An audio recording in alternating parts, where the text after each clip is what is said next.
প্রিয় বন্ধুরা, আসসালামু আলাইকুম। সবাই শুভেচ্ছা নেবেন। আমি এমন একটা জায়গায় আসছি, আপনার পিছনে দেখতেছেন একটা সজ গাছ।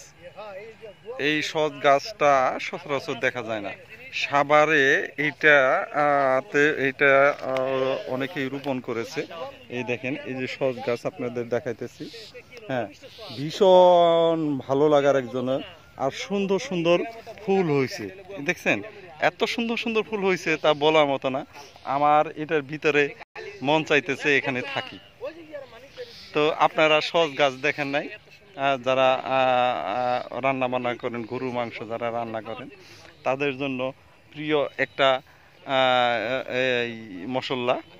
এই সজ গাছটা দেখতে এত সুন্দর তা বলার মতো না। আপনারা এই গাছগুলা যদি বাসা বাড়িতে রোপণ করেন তাহলে খুবই ভালো লাগবে।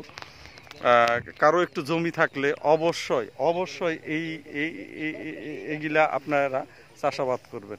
কারণ আমরা কৃষি প্রধান দেশ, কৃষির উপরে আমরা সবসময় নির্ভর করি। আর এই দেখেন, এত সুন্দর। লাইটটা একটু কমে যাচ্ছে, কিন্তু যা করার মতো না। দেখেন, একটু সুন্দর সুন্দর মৌমাছিরা খেলতেছে। মৌমাছি মৌমাছিরা ভ্রমরগুলা খেলতেছে। আর সবাই আমরা এখানে ভিডিও বানাইতে আসছি, কারণ আপনাদের প্রিয় প্রিয় গরুর মাংস রান্না করেন সেই মশলা গাছ, সজ গাছ। তো ছোট্ট একটা ভিডিও। সজ গাছের উপকারিতা সম্বন্ধে আমি কিছু বললাম না, শুধু সজ গাছ সম্বন্ধে একটু বললাম।